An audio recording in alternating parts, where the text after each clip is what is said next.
Yo, what's up guys? Welcome back to the channel. So today I got something really cool. We got the Blood Rose Archetype, and it actually is going to be a good variant of it. Like, I thought this was just like a fun deck, maybe just a deck for some of the fans that were just really into like the Black Rose Archetype. But we actually got a really good build and some really good gameplay courtesy of Kissy over here. So if you're excited about this, drop a like on it because I wanted to see this, but no one is playing it, and also, you know, playing it well and actually playing up against decks that could actually do stuff is a little bit more of a task. But Kissy over here is going to be showing you a really cool play. So normally I think Halki Firebrax, Stardust, Pass, what the heck is going on over here? So the important combo with this is actually going to be give and take. So you can actually send this card that it's actually an older card called YuGiOh, the Supreme Magical Force. It happens to be a fiend, but it's also dark. It lets you get it into the graveyard very easy for some of the extra support, which you guys will see. Now, just a heads up, this is going to be a TCG and an OCG deck, so I'll give you guys two different builds here. But YuGiOh, the Supreme Magical Force, is a card where if you summon it via give and take, this is the only other card that you'll be running in the deck that's maybe a little bit awkward in terms of like it doesn't have to be in the Blood Rose Archetype, although it works well in it because popping all your cards doesn't really hurt you too much because you can bring your cards back, as you'll see. But YuGiOh, the Supreme Magical Force, locks your opponent out. So all you need to do, if you use literally give and take on your opponent, they just straight up lose most of the time. YuGiOh, the Supreme Magical Force, the first line of its text, you cannot summon monsters. You give that card to your opponent, and then here's the setup. This is going to be bringing out one of the newer cards, actually just two new cards that I really wanted to cover here. Garden Rose Flora has this ability to target a field spell, and then you can't summon monsters for the rest of the turn except for synchro monsters from the extra deck, and you get to pop it. So it lets you pop a field spell, which can be okay because maybe you want to get rid of your Black Garden after a while, but you can also give your opponent tokens, and that's fine too. But the main important thing over here with this is that it's a quick effect as like a formula. So once per chain during your opponent's main phase, you can synchro summon using this card you control. That's an important part with this new card that just came out in the OCG, the Garden Rose Flora. So in addition with that, there is another newer card that you guys will see. It's the new boss monster of the Archetype. Not Black Rose though. The Blood Rose is the new card over here. It actually is quite cool. So here's the new card. Now we don't really need to activate this card's effect, but it's basically like a Judgment Dragon. So when it comes out, you banish as many cards as possible from the graveyard. So you can just delete your opponent's graveyard right there. And then if we synchro summon using a Black Rose or a plant synchro monster, you get to destroy all other cards on the field. So it pops everything else, all other cards on the field. And then that's not it. It's like the Quasar kind of, because it's got another bonus effect. As a quick effect, you can tribute this card and negate the activation if your opponent would activate a card or effect that would destroy a card or cards on the field. And then you get to summon a Black Rose Dragon from your extra deck or your graveyard. So it lets you reoccur and bring back some of your stuff. Now keep in mind, obviously that would not count as synchro summon, so you would not get to be able to pop again with Black Rose. So keep that in mind. But the whole archetype is all about being reactive during your opponent's turn. Even though this duel over here, the first one, is just to show you the combo. With Thorn of Malice, you can basically attack into a 0 twice because it makes the monster not destroyed by that battle. But Blood Rose has got a massive amount of attack. So basically you can hit him for 6,200 if you happen to do this. I feel like Thorn of Malice is kind of a win harder card.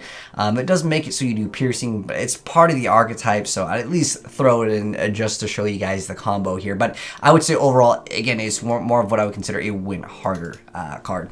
But there's going to be multiple duels and over here I'm going to show you guys duels without using some of the OCG cards because Jet Synchron and Destrudo are banned in the TCG, and I'll show you guys some gameplay of those, but I want to show you guys first off gameplay without it, so the deck still like looks like it's functional. But who knows, maybe when we get that new ban list in the future, they're going to be putting a Jet Synchron and Destrudo back. Kappa? No, probably those cards won't come back. Maybe Needle Fire will go away, and at that point, well, you kind of need it for this deck. It's an important card, but, you know, it's an important card in, like, every deck, right? Halki Firebrax. But, anyways, so with the Chaos, like, little engine that we got over here, we're actually able to send, again, YuGiOh, so you don't even have to draw into it or foolish it. You can just basically foolish it for free via the Chaos engine over here. Chaos Space, excellent card indeed. But, again, that's the idea of Lockout. So I want to show you guys, you know, the first gameplay was Lockout where the opponent could not play, so that's to show you guys that it's viable against, you know, almost any deck, right? But this guy, he's also got a Forbidden Droplet. Turn one, he also happened to have the Honest Neo, so he's able to survive because he got Veiler that same turn. we wanted to pop the entire board with the Black Rose, but it's not going to happen. The droplet said no to that effect. He's also still got a poly, and he has a liquid, so he's going to get a huge boost on the draw power, and on top of that, Trinity has that ability to attack multiple different times, and then obviously with the Solid Man, we got the ability to resummon Neos. He's going to discard the Shadow Mist off of Neos over here. But he also has the form change. And don't count the guy out yet because we still have Basalt Rose Shoot. But remember that Blackguard halves everything, but we have the Basalt Rose Shoot coming out, so that's going to be activating first. And he's going to still have that half attack. So with Black Rose, or the whole Rose Garden archetype, the Black Garden really saves a lot of people a lot of times. Now we're going to go and see Black Rose and blow up the board. Remember, this card effect is really good because the Red Rose Dragon has this awesome ability. If it was sent for the Synchro Summon of a Black Rose Dragon, you get to add one Frozen Rose or one Blooming of the Darkest Rose from your deck to your hand. So you will be able to get those bonus effects over there. And then obviously, we're going to get that extra special summon, White Rose Dragon coming out. And then which the Blood Rose lets you have that effect. We can banish this card from your graveyard and return one of your Black Rose Dragons or Blood Rose Dragons that is banished or in your graveyard to the extra deck, so you can kind of play a little bit more what you want. And we also happen to see the Black Rose Moonlight Dragon, because it's still part of like the Rose Dragon archetype. And on top of that, it's good against heroes. Like heroes, they need to go for monsters that are 5 or higher. There's very little, I'd say, in the extra deck that's not like Wonder Driver. There's also technically a Soul. Those would be like the exceptions, but you still need to go into like a higher level monster. So Moonlight Rose Dragon was actually a good option. I'm going to show you guys some extra duels over here. So you guys get a variety. And I also want to show you guys a way to counter the YuGiOh block. I'm not sure if people are going to just play YuGiOh in Chaos. I actually think it's a tech that I've seen another person use. I don't know if it's going to gain popularity, but for those guys that are YuGiOh players, you remember getting Ibly locked. It's kind of like that, but like even worse, because like you literally cannot summon monsters. The easiest way to actually deal with it, which you guys will see, Scimitar will actually be able to deal with this board, which again, it's a really weird like setup where and you open up with Halki Fibrax, and you can go into another Synchro Monster, and you'll see him go into another Synchro Monster, which is Stardust Dragon. The reason why is you want to make it so they cannot destroy YuGiOh. The out to this, like getting rid of YuGiOh, would be like Dark Hole, would be an excellent way. It's just like this card is just it wins duels on its own because your opponent literally can't summon, but he does have the ability to go ahead and tribute for the set, because remember, you can't summon monsters at all.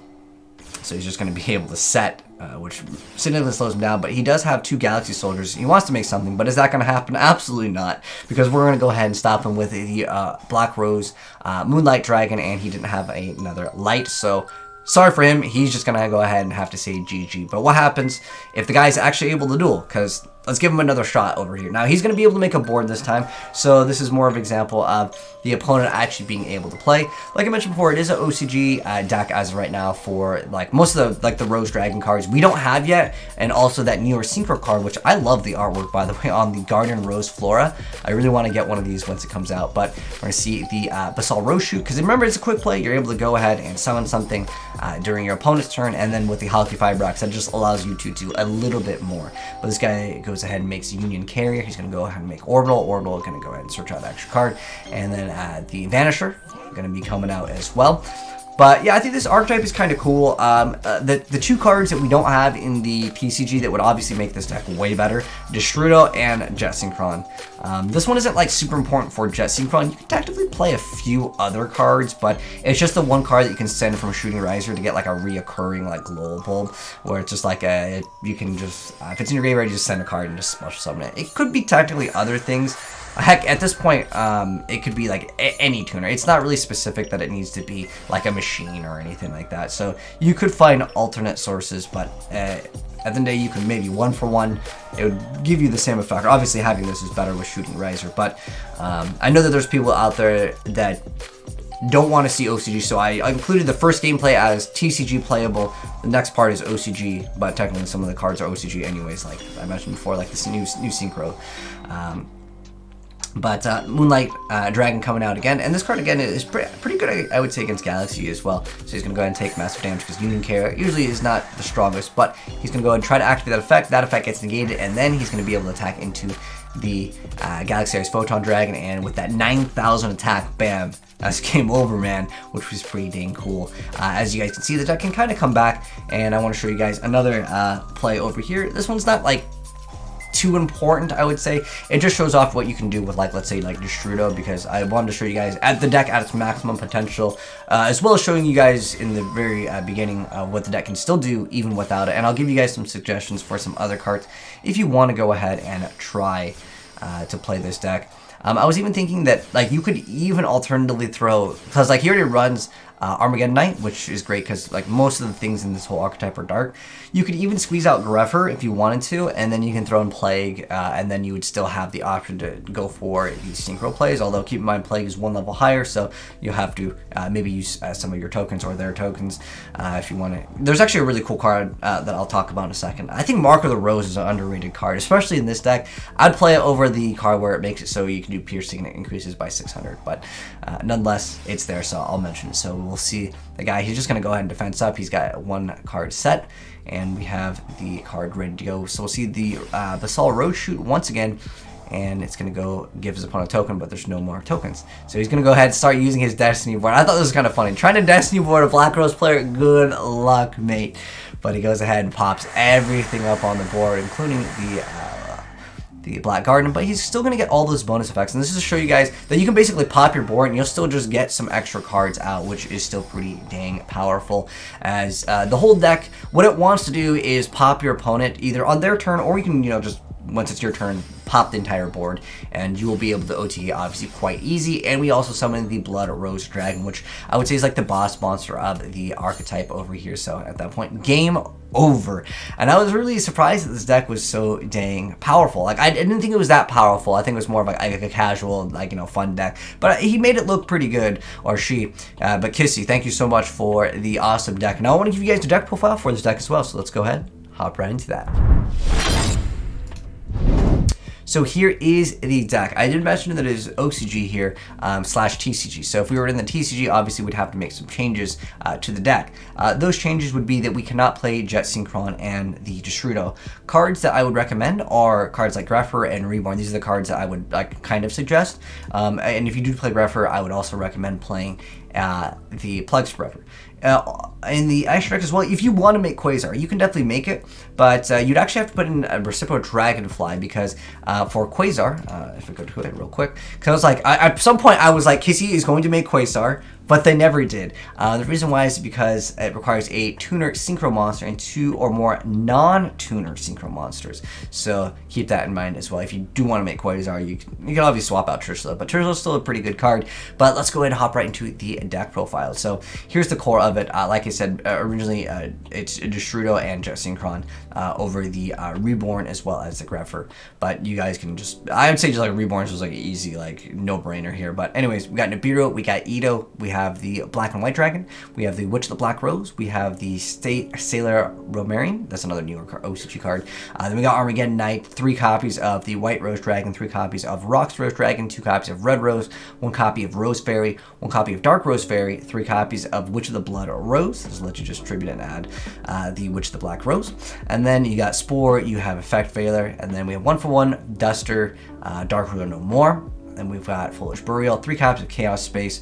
Then we've got Called by the Grave, 3 copies of Basalt Rose Shoot, Thorn of Malice. The card that I was going to mention is Mark of the Rose. I love this card so much. I think it's really cool. You just banish a plant from your graveyard, which, I mean, most of the cards, just a heads up, you have to like check them. Like Romarian is going to be a plant as well. And there's also a Rose Fairy, and you can get these in relatively easy. And same thing with a Witch of the Blood Rose. But this card also has the banish effect, so you might have to like try to time it right. But if you just play one of these, it's fine. I wouldn't say like you just play 3 of these. But this is basically like a brain control, like before brain control was like nerfed and pointless.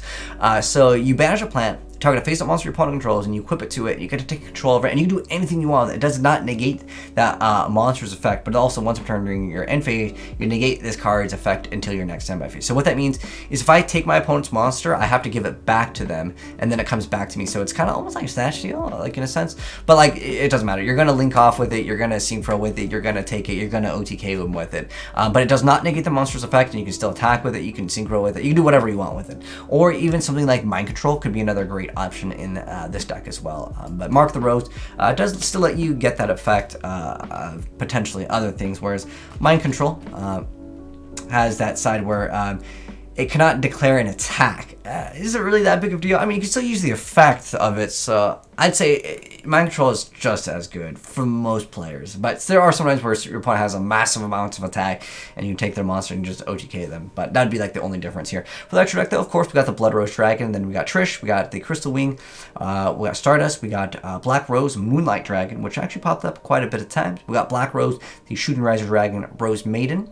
Garden Rose Floor, that's another one of his newer cards. Halki Fibrax, Cross Rose Dragon, which we didn't really get to see make use out of. I mean, it's really not that necessary for a lot of the plays, as you guys saw. Like, it's just not necessary. And then we also have the Heretic Seal, and then Striker Dragon, which is a part of like the whole little dragon engine that we also have over here. But anyways, that's gonna wrap things up, guys. Hopefully you guys enjoyed the video. If you did, drop a like on it, and if you guys are new here, you want to see more new Yu-Gi-Oh content in the future, hit subscribe, turn the bell, and definitely see more. Big shout outs once again to Kissy for that gameplay. You built a really cool deck, and I was super surprised how well this deck actually played, because I wanted to see it. Like, I like the artwork on like the Rose Dragon archetype, but no one was playing it. But now we finally got some gameplay, as this card just came out, the Garden Rose Floor. Anyways, I'll catch you guys in the next one. Have a good one, and I'm out. Peace.